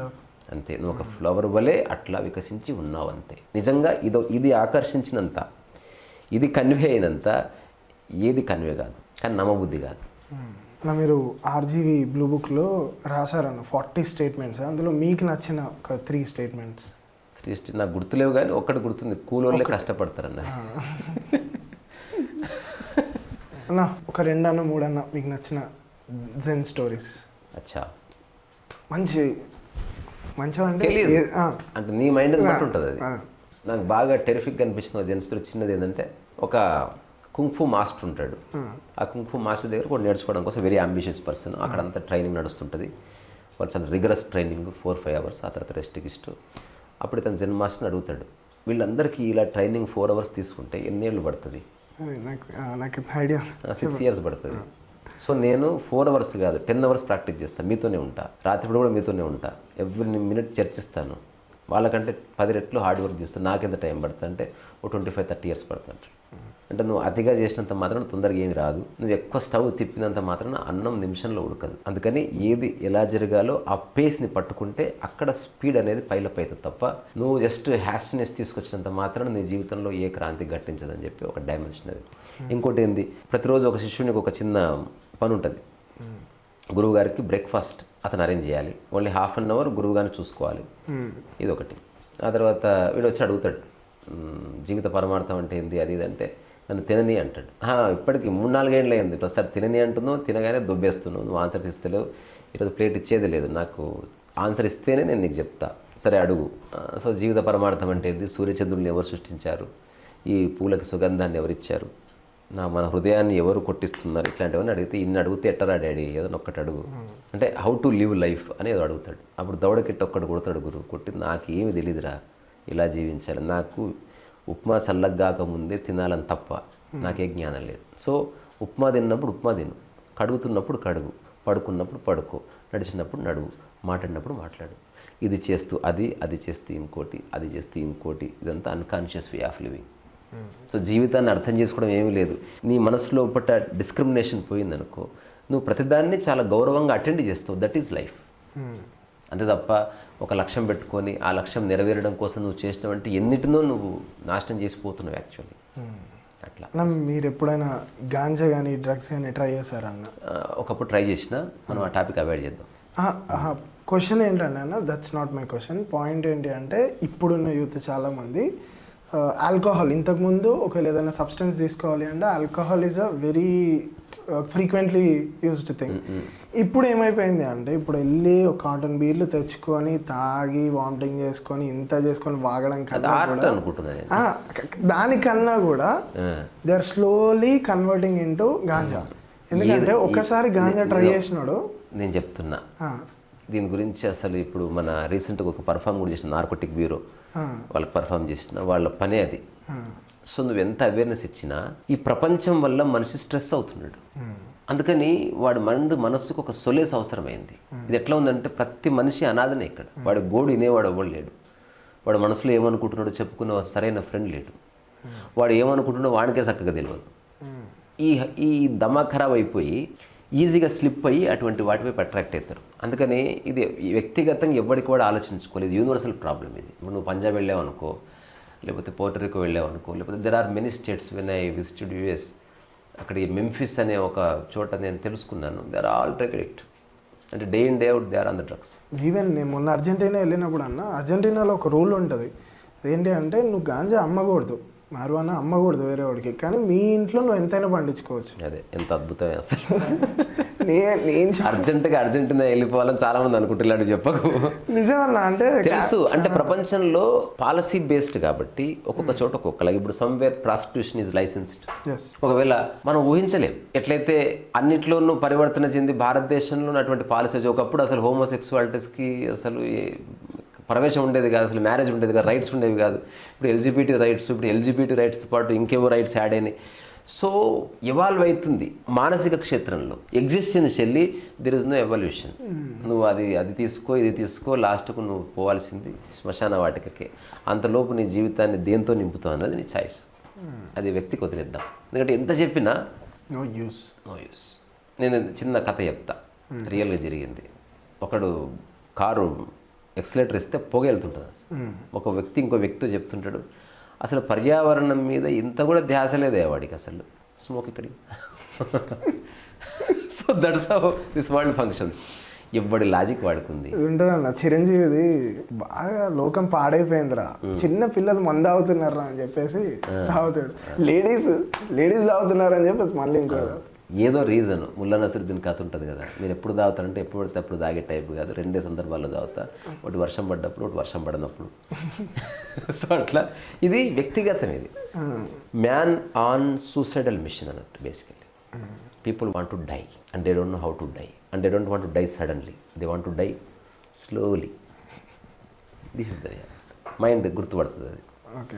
Okay. And ఒక మనిషి ఇంకో మనిషితో కలిసినప్పుడు ఖచ్చితంగా సబ్స్టెన్స్ అవసరం అవుతుంది. ఇట్స్ మేబీ ఆల్కహాల్ లేకపోతే డ్రగ్స్. అట్లేం లేదు. ఇప్పుడు మన ఇద్దరం కలిసాం, ఏముంది దీనికని కాదు, ఇది తీసుకో ప్రామాణికంగా, అది వదిలే. అంటే అదొక్కటే ఫైనల్ కాదు, అది ఒక aspect of the society. It falls. How can we avoid that substance kind of thing? You cannot or you can. It depends upon you. అంటే నీవేమిటి, నీ మైండ్ ఏమిటి, నీ అంబిషన్స్ ఏమిటి, నీ ఫ్రెండ్స్ ఎవరు, నీ ఇన్ఫ్లుయెన్స్ ఎవరు, నువ్వు ఏం చూస్తున్నావు, నువ్వు ఎవ్రీడే నీ మైండ్ని దేనికి ఎక్స్పోజ్ చేస్తున్నావు, ఎవ్రీథింగ్ మ్యాటర్స్ హియర్. అట్లా మనం ఒక బ్లాంకెట్ స్టేట్మెంట్ వేయడానికి లేదు. Neither I support that. కానీ ఇది ఎవరికి వాడు తెలుసుకోవాల్సిన విషయం అంతే. ఇది అవేర్నెస్ సంబంధించిన విషయం. అట్లా అది ఎంతవరకు నీ జీవితంలో ఇంపార్టెంట్, అదే నీ జీవితమా, అది ఒక ఎక్స్టెంట్ వరకు. అది లేకపోయినా ఉంటావా ఉండవా, ఒకవేళ అది డిసప్పేర్ అయితే చచ్చిపోతావా, డిక్లేర్. నాకు మీ గురించి మెల్లమెల్లగా తెలుసుకుంటా ఉంటే నాకు ఒకసారి సడన్గా ఒక వీడియో వచ్చింది అన్న, మ్యారేజ్ వీడియో. అసలు లైక్ నేను షాక్ అయినా. అన్నేనా చూసా, మొత్తం వీడియో చూసా. 14 to 15 minutes, 30 minutes ఏమో వీడియో అన్న. మీ మ్యారేజ్ వీడియో, కంప్లీట్ వీడియో. మంచిగా కూర్చున్నారు, అన్నీ చేస్తున్నారు. అసలు లైక్ నా మైండ్లో ఒక్క క్వశ్చన్ ఉంది అన్న. చాలా అండర్స్టాండింగ్ ఉంటుంది మనుషుల మీద. ఇంత అండర్స్టాండింగ్ ఉన్నప్పుడు 1%ని బిలీవ్ చేయడం కానీ, 1%తో లైఫ్ లాంగ్ కంపానియన్కి ఒప్పుకోవడం కానీ it's a tough thing. If మీరు కంఫర్టబుల్ అయితే. అదే దానికి నేను ఎన్నోసార్లు ఏం చెప్పానంటే, ఒక్కొక్కరి వివాహ నిర్వచనాలు ఒక్కొక్క విధంగా ఉన్నాయి. నేను దాన్ని మా ఫ్రెండ్స్ అంతా పెళ్ళిళ్ళు చేసుకొని వాళ్ళకి పిల్లలు పుట్టినప్పుడు నేను చేసుకోలేదు. నాకు ఇదేమిటో నాకు అర్థమయ్యే వరకు, బుద్ధుడికి అర్థమైంది ఒక విధంగా లైఫ్, ఇది నాకేమిటో నాకు అర్థం కావాలి. అంతవరకు నేను వెయిట్ చేసిన. ఈవెన్ మా అమ్మ కూడా ఎన్నోసార్లు ప్రశ్నించి నేను చెప్పాను, నో ఇది ఆవేశపడి చేసేది కాదు. ఇది I have to understand what it is. దాని యొక్క డైనమిక్స్ అనేది తెలియాలి నాకు. రెండోది నాకు అంతర్గతంగా ఒక క్లారిటీ రావాలి. ఇప్పుడు వచ్చిన క్లారిటీ ఏమిటి, ఒకరోజు అర్ధరాత్రి చెప్పాను, now I got clarity, now I want experiment. Everything is an experiment here. How is your experiment? ఎందుకంటే ఎగ్జిస్టెన్స్లో మ్యారేజ్ లేదు, ఎగ్జిస్టెన్స్లో లేని ప్రతి ఒక్కటి ఎక్స్పెరిమెంటే. బండి నడపడం ఎక్స్పెరిమెంటే, ఎప్పుడైనా రావచ్చు.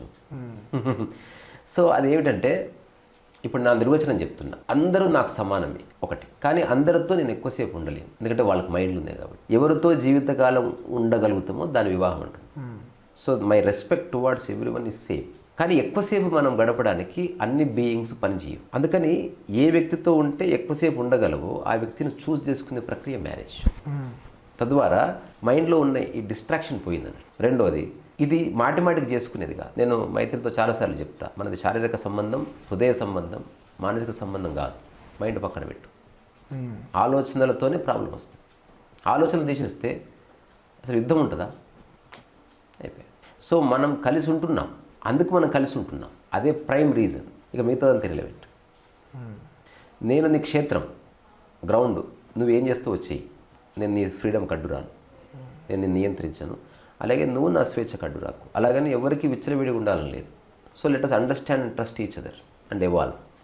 అంతే తప్ప ఒకరినొకరు నియంత్రించుకుంటూ అట్లా కాదు.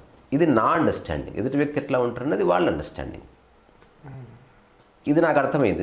నేను క్లియర్ ఒక డిక్లేర్ చేశాను, ఇదే నా చివరిది. ఇది నేను జీవితాన్ని ఎలా చూస్తున్నానంటే, ఉపదేశాలలో కూడా స్టేట్మెంట్ అదే ఉంటుంది, సత్యం అన్నది ఇష్టాయిష్టాలకు అతీతం. నేను ఎవరితో ఉంటున్నానో ఇష్టాయిష్టాలకు అతీతమైన స్థితిలో ఉంటున్నాను అనమాట.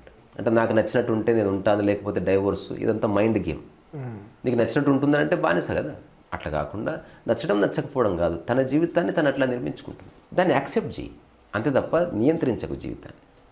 ఇలాంటి మానసిక స్థితిలో వివాహం అన్నది ఒక బ్లెస్సింగ్. ప్రాపంచికంగా దాన్ని నేను వివాహం ఉంటుంది, వివాహ బంధంగానే కాదు మాది. నేను ఇదిలో కూడా చెప్పాను, రెండు కలపకూడని వాటిని కలపడానికి మనం ప్రయత్నం చేస్తే బంధం అవుతుంది. నువ్వు నీళ్ళని తీసి నీళ్ళలో కలిపితే నీళ్ళు బంధం ఏమీ లేదు. అట్లా ఇప్పుడు నేను ఎవరితో అయితే ఉంటున్నానో వాళ్ళని నా జీవితంలో కలిపేసుకున్నా, తద్వారా బంధం లేదు నాకు. ఇది ప్యూర్లీ ఫిలసాఫికల్. ఇది అదే అన్న, నేను మౌంటైనర్ అన్న, మౌంట్ కిలిమంజారో ఫోటోస్ అవి చూశాను. సో నేను వెళ్ళిన ప్రతిసారి ఏ కంట్రీకి వెళ్ళి నేను మౌంటైన్స్ ఎక్కడానికి ట్రై చేస్తున్నా కూడా అక్కడ ఉన్న గైడ్స్ ఆ మౌంటైన్స్ని చాలా చాలా పవర్ఫుల్గా ట్రీట్ చేస్తారు అనమాట. మౌంటైన్స్లో నేను కూడా ఫీల్ అయినా నా పవర్. నేను నాకు స్నో బ్లైండ్నెస్ వచ్చిన ఇట్లా మొత్తం మస్క ఉన్నప్పుడు ఐ ఫెల్ట్ నార్మల్గా షూస్ లేకుండా కొన్ని పాదాలతో ఇట్లా నడుచుకుంటూ వెళ్తున్నట్టు, లేకపోతే నేను రాసుకున్న కాంటెంట్ కానీ, లేకపోతే నేను లైఫ్లో ఏమవ్వ ఇప్పుడు నెక్స్ట్ ఏంటి సాచురేషన్ పాయింట్ వచ్చేసిన ప్రతిసారి I go mountain, I get answers. అంటే నాతో నేను గడుపుకోవడానికి అక్కడ చాలా టైం దొరుకుతుంది. అండ్ చాలామంది ఋషులు మహర్షులు కూడా మౌంటైన్స్కి వెళ్తారు మెడిటేట్ చేయడానికి, ఇంకోటి చేయడానికి. And what's the reason behind it? And Kailash పర్వతం ఇంతవరకు ఎవరు క్లైమ్ చేయలేదు. రష్యన్ క్లైంబర్స్ 20 మెంబర్స్ వెళ్ళడానికి ట్రై చేశారు. అండ్ ఎన్నో మిస్టరీస్ దాని వెనకాల. నాకు ఏజ్ పెరిగిపోతుంది, లేకపోతే గోర్లు డిసప్పియర్ ఆల్సో, అంటే because of its energy planes వల్ల. కొంతమంది ఏమో అది ఎగ్జాక్ట్ మిడిల్ పాయింట్ ఆఫ్ ఎర్త్కి ఉంటుంది అనుకో. మీరు చెప్పండి అన్న, అంతేముంటుంది మౌంటైన్స్లో? నేను నిజంగా ఫీల్ అయ్యా. ఏదైనా ఇప్పుడు ఒక ఎత్తైన ప్రదేశానికి వెళుతున్న కొద్దీ you actually lose your mind.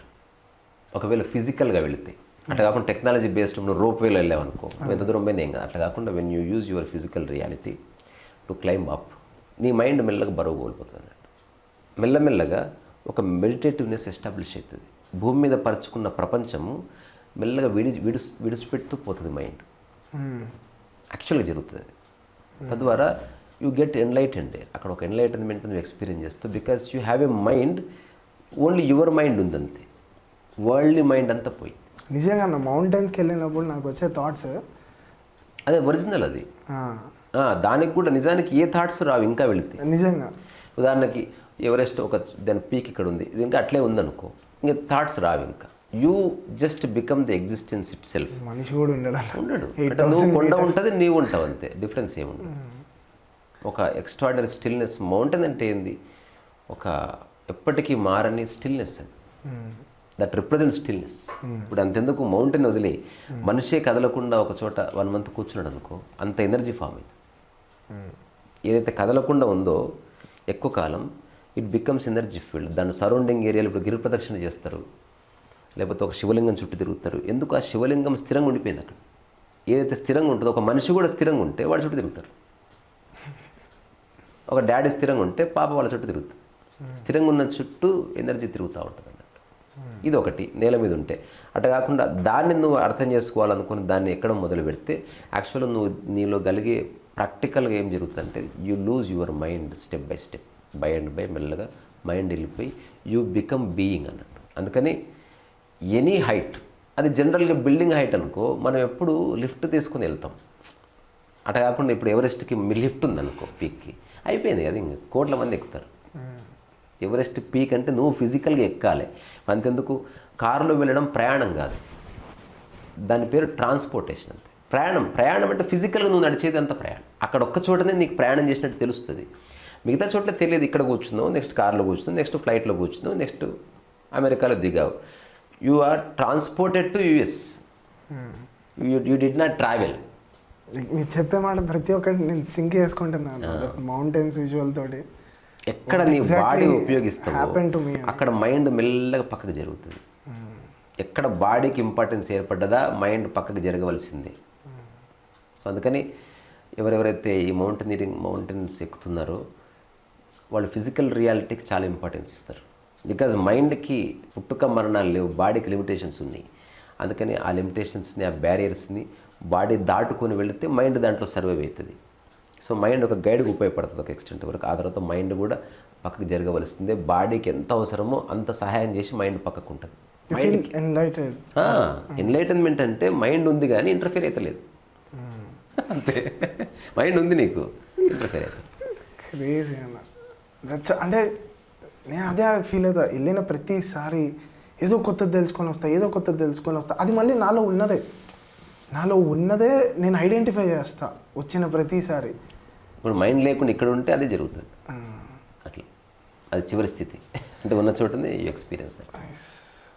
మీరు ఆత్మదర్శనం బుక్లో రాశారన్న ప్రతి ఒక్క ఇంట్రడక్షన్ పర్సన్కి నాకు 1000 ఏళ్ళ పరిచయం ఉంది అంటే చాలా కాలం తెలుసు అని చెప్పడానికి సింబాలిక్ అంతే, అది ఎగ్జాక్ట్లీ 1000 అని కాదు. అట్లనే కదా, what's the exact reason behind it? ఊరికే అంటే ఇప్పుడు కొందరిని కలిసినప్పుడు నాకు టైం తెలియదు కాబట్టి 1000 ఏళ్ళు అని చెప్పి, అంటే చాలా ఎక్కువ టైం. ఓకే, అట్లా చాలా బాగా నిద్రపోయానంటే ఎంతసేపు పడుకున్నానో తెలియదు. ఓకే, అట్లా. ఇప్పుడు ఆర్టిఫిషియల్ ఇంటెలిజెన్స్ వస్తుందన్న, పోయమ్స్ రాస్తుంది, మనుషుల్ని అర్థం చేసుకుంటుంది. We are creating artificial minds, we'll also create artificial souls. ఒకవేళ అది కనుక వచ్చిందనుకో ఇంకా దానికి అర్థం ఉండదు ఇంకా. ఓకే, ఏదైనా క్రియేట్ చేస్తుంది artificial intelligence, that is in digital form, అంటే బైనరీ మాత్రమే సాధ్యం. Artificial intelligence in physical form, is it possible? Robots కదా నేను చెప్పేది. ఇప్పుడు మన బయట గడ్డి మొక్క ఉంది, లేదా ఒక ఫ్లవర్ ఉంది డెలికేట్ విత్ పెటల్స్. ఆర్టిఫిషియల్ ఇంటెలిజెన్స్తో కుడ్ యూ క్రియేట్ దట్? అక్కడ ఎండ్ అవుతుంది. ప్రస్తుతానికైతే ఎప్పటికీ నోనే. ఒకవేళ ఫ్లవర్ క్రియేట్ చేసినా ఫ్రాగ్రెన్స్ క్రియేట్ చేయలేదు. అప్పుడు ఫ్రాగ్రెన్స్కో సాఫ్ట్వేర్, ఫ్లవర్కో సాఫ్ట్వేర్ రెండు కలిపి ఒక 3D మ్యాపింగ్ చేసినా ఈ ఫ్రాగ్రెన్స్ దానికి అతికిచ్చినట్టే ఉంటుంది తప్ప ఆ ఫ్లవర్లో నుంచి ఫ్రాగ్రెన్స్ని పుట్టిలేదు.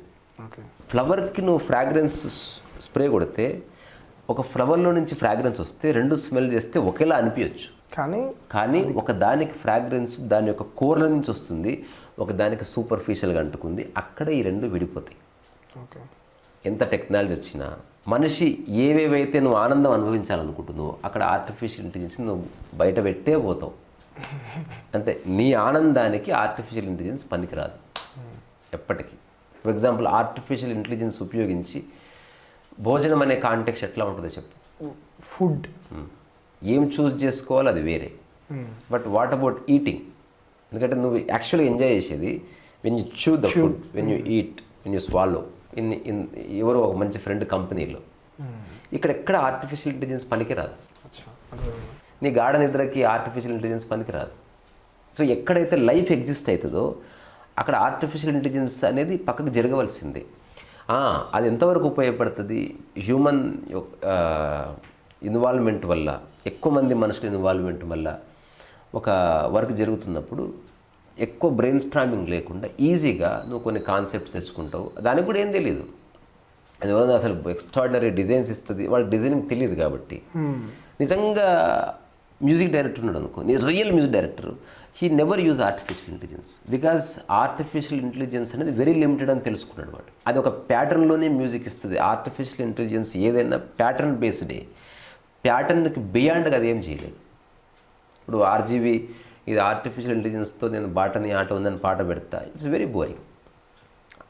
నెక్స్ట్ ఆర్జీబీ కూడా ఆర్టిఫిషియల్ ఇంటెలిజెన్స్తో పాటలు ఏం కట్టించుకోడు అతను. ఎందుకంటే జస్ట్ ఇమాజిన్ చేయి, నీ చుట్టూ మనుషులు లేరు, ఎక్స్ట్రాడినరీ మిషన్స్ ఉన్నాయనుకో, యూ డై.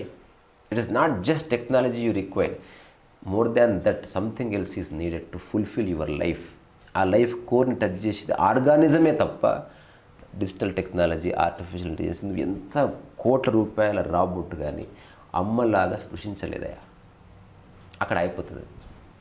ఆహా, అమ్మ పాట, జోల పాట అది పాడలేదు. నేను చెప్పాను ఆర్టిఫిషియల్ ఇంటెలిజెన్స్లో ఈ పాట కొడుతుంది. ఇప్పుడు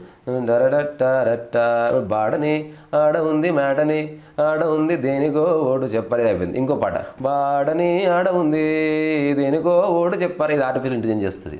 అంటే కాకుండా బాటని ఇది భైరవి రాగంలో పాడుతున్నాడు అనుకో, దానికి తెలియదు అది భైరవి రాగాన్ని పాడందే లేదు ఇప్పటికీ. బికాస్ భైరవి అనేది రాగంలో లేదు, పాడేవాడిలో ఉంది. అది ప్యాటర్ను పాడేవాళ్ళు లేదు, అది మిషన్లో బంద్ అయింది. 1 2 3 4 1 2 3 4 ఇది మిషన్, ఇది ప్యాటర్న్, ఇది మెకానికల్, ఇది లూప్. ఇది లూప్కి అనుసంధానంగా ఉన్నదంతా ఆర్టిఫిషియల్ ఇంటెలిజెన్స్ క్రియేట్ చేస్తుంది. Beyond loop it has no idea. ఇంకా 100 ఏళ్ళైనా కష్టమే. దీంట్లో చాలా పరిణితి వస్తుంది. కానీ నేను చెప్పింది 2-3 examples, the touch of your beloved a robot ఇవ్వలేదు నీకు. వాట్ ఈస్ కాన్షియస్నెస్ అండ్ అది ఎక్కడ ఉంటుంది అంటే ఇప్పుడు ఇక్కడే ఉంది. ఇప్పుడే your mind without any unnecessary thoughts is consciousness. Now you are conscious అన్నట్టు బేసికలీ. మెడిటేషన్లో విల్ బి అది మళ్ళీ వేరే.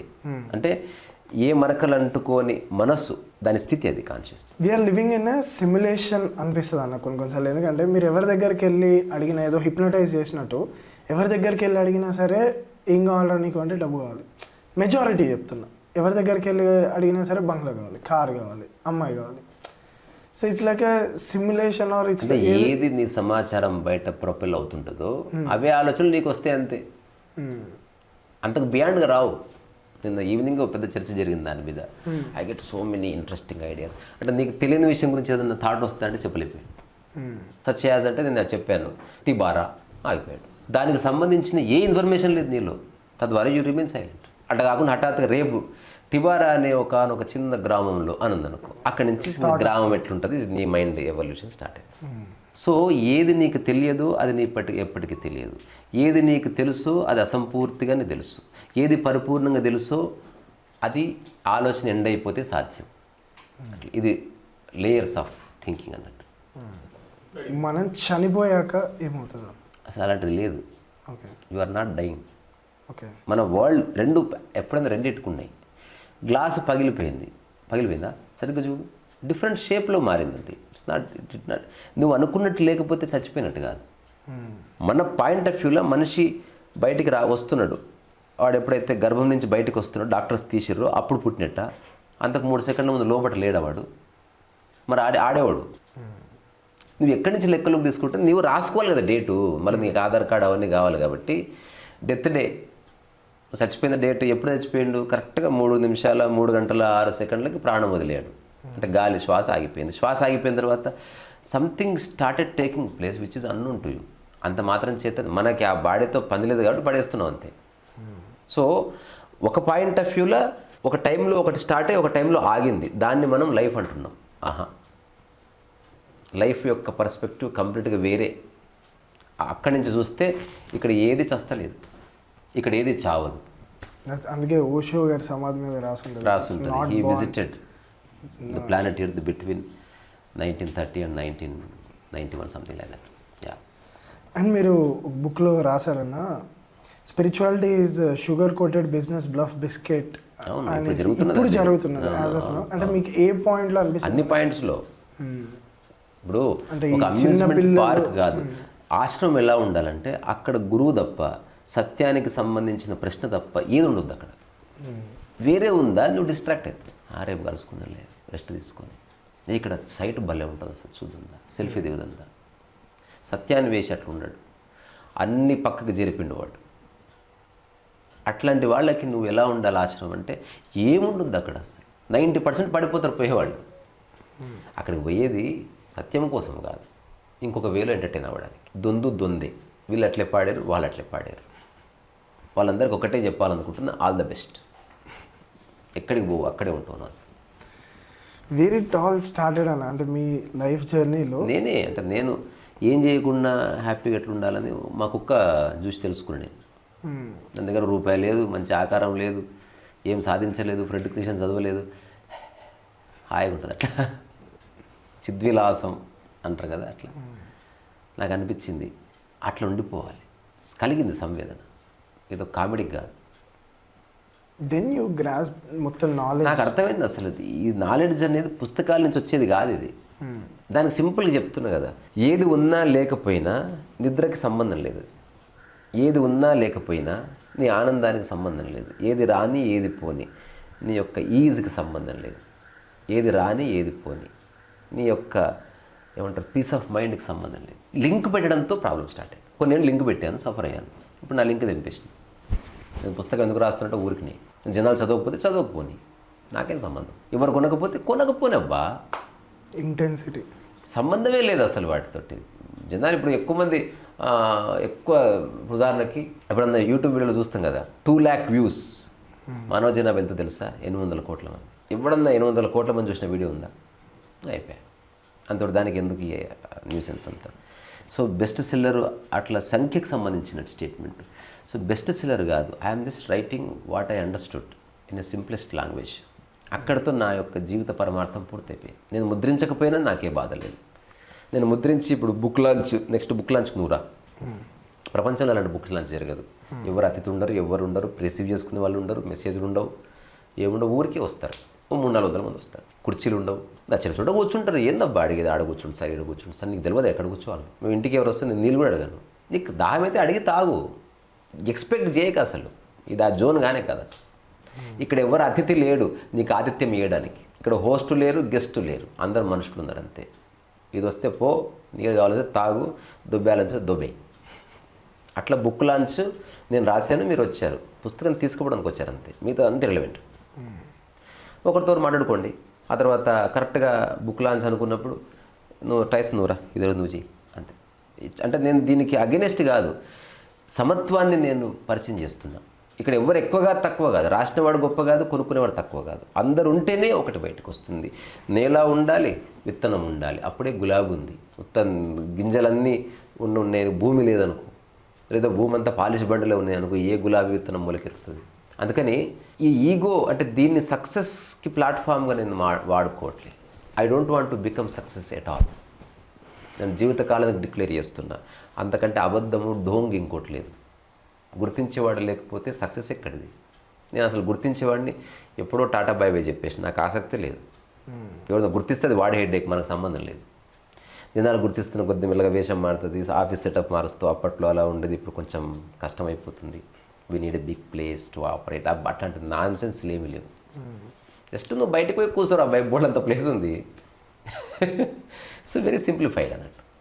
ఇది నేను జీవితం యొక్క కోర్ నుంచి ఆపరేట్ చేసి మాట్లాడుతున్నా తప్ప I have no agenda to become successful in the stupid world.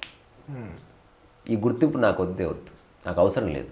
ఒకవేళ గుర్తింపు ఇచ్చారనుకో, అది జనాల హెడ్ దగ్గర తప్ప నా ప్రయత్నం లేదు, నాకు అసలు ఆసక్తే లేదు.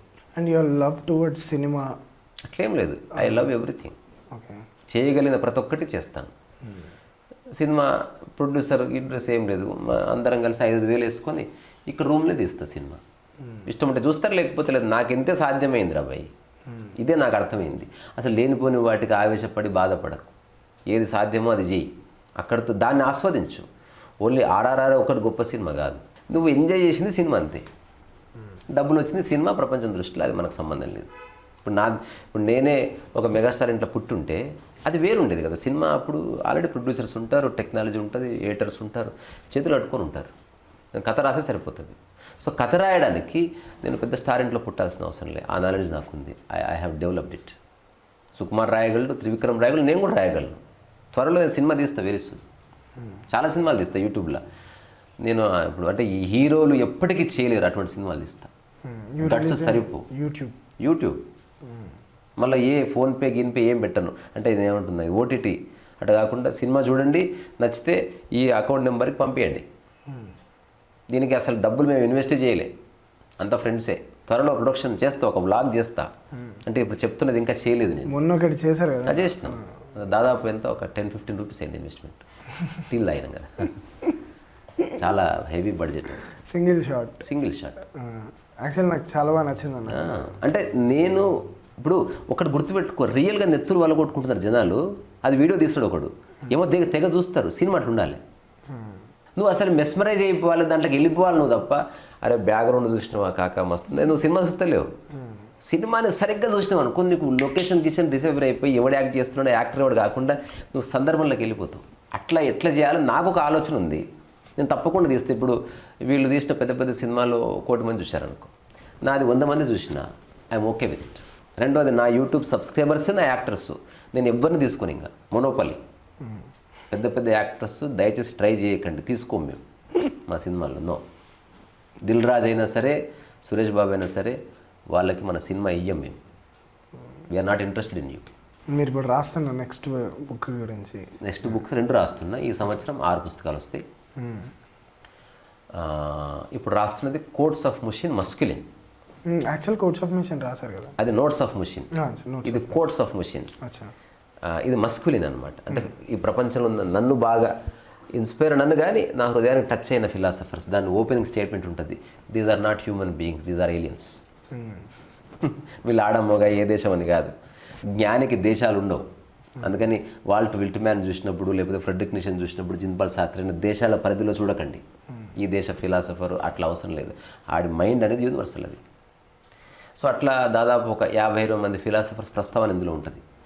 సో మెనీ ఫిలాసఫర్స్, అంటే from Confucius to Osho to Sadhguru also I have included it. Yeah, అది మార్చ్ ఎండింగ్లో వస్తుంది. నెక్స్ట్ కోడ్స్ ఆఫ్ ముషిన్ ఫెమినియన్ వస్తుంది. నెక్స్ట్ అందరు ఫిమేల్ ఫిలాసఫర్స్. అప్పుడు అయాన్ రెండు అత్తమ్మ వస్తుంది అందులో. ఇందులో లేదా ఆమెకు ఛాన్స్. ఆ తర్వాత అంతకంటే తాతలు ఉన్నారు ఈడ. అసలు ఫెమినైన్లో మొత్తం ఇండియన్సే ఉంటారు 50-60%. ఆ తర్వాత ఉపదేశ సారం రాస్తున్నా. రమణ మహర్షి చెప్పిన 30 శ్లోకాలు నేను ఒక టాక్ ఇచ్చున్నాను ఎవ్రీడే. యాక్చువల్లీ అది కంప్లీట్ చేశారు కదా 30 వీడియోస్ ఉపదేశ. అవును, దాన్నే బుక్ రాస్తున్నా మళ్ళీ.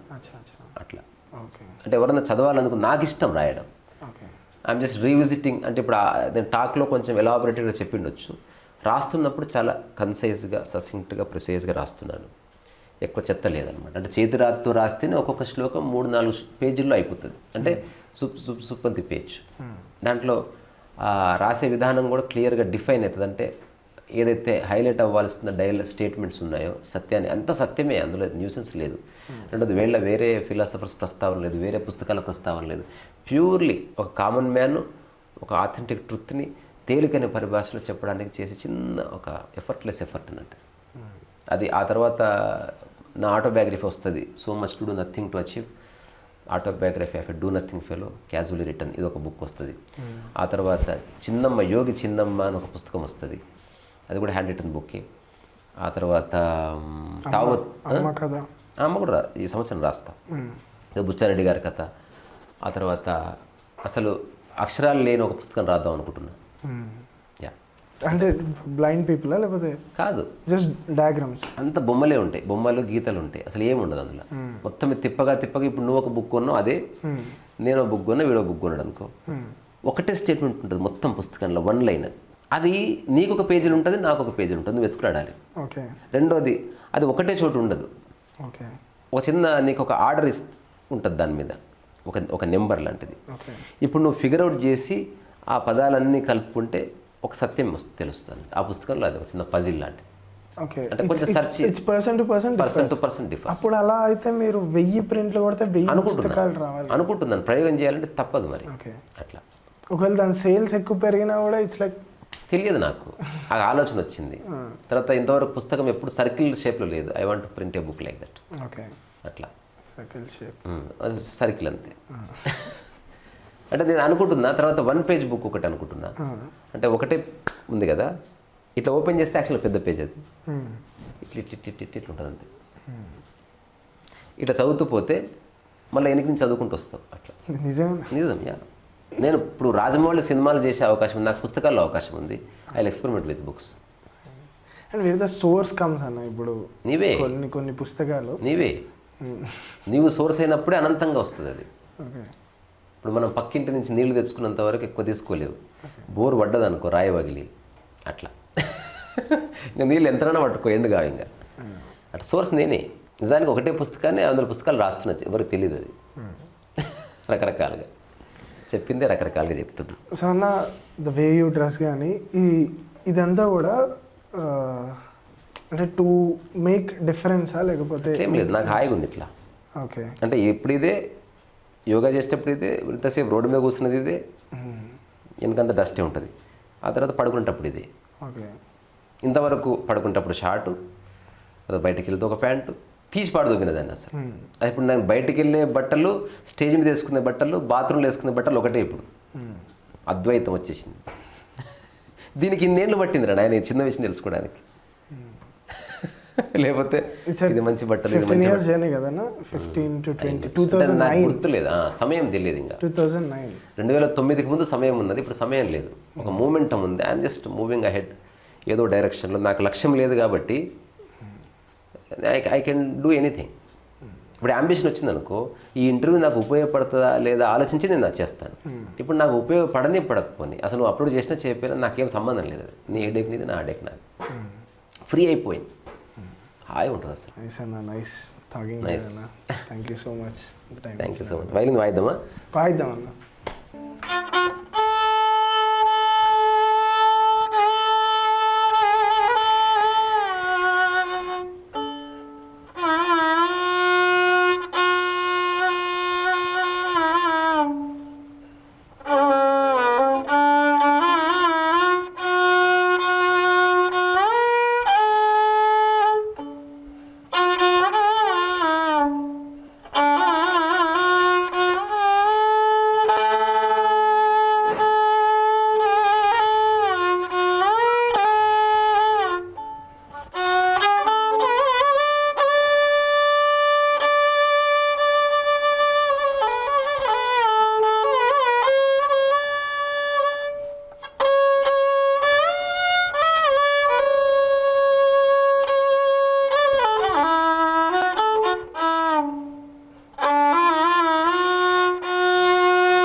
చాలా సంతోషం.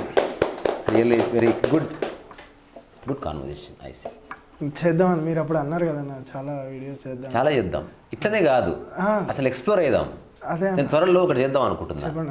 మల్లె వంటి మనసు వంటి, మల్లె వంటి మనసు వంటి మంచి మనసుతో, ఇది ఘంటసాల పాడినట్టు కాకుండా జానపదంలో పాడుతున్నా. మామూలుగా మల్లె వంటి మనసు వంటి మల్లె వంటి మనసు వంటి మంచి మనసుతో జీవించలేని, ఇది సినిమా అట్లా కాకుండా బండ మల్లె వంటి మనసు వంటి మంచి మనసుతో జీవించలేని పనికి రాని బతుకులెందుకు, చదువు రాని వాడవని దిగులు చెందకు. మధ్యలో చిన్న సాకి, అరే బాబు చదువుకొని ఏం వ్యక్తావు నువ్వు, నాకు అర్థం కాదు, అమ్మాయి రెస్పెక్ట్ పోతే డబ్బు సంపాదిస్తేవి ఆనందంగా ఉండకపోతే ఎందుకు ఆ చదువు. చూడు చూడు, మనం మన సొంత సాహిత్యం దాన్ని కలుపుదాం. చూడు చూడు చుట్టుపక్కల జనాన్ని, నిన్ను నువ్వు చూసుకో నిజా నిజాన్ని, హాయిగా ఉండరా ఉన్నదానితో, పాడుకో హాయిగా ఉన్నదానితో, ఉన్నదంత నీదేనని తెలుసుకో తెలుసుకో, చదువు రాని వాడవని దిగులు చెంద.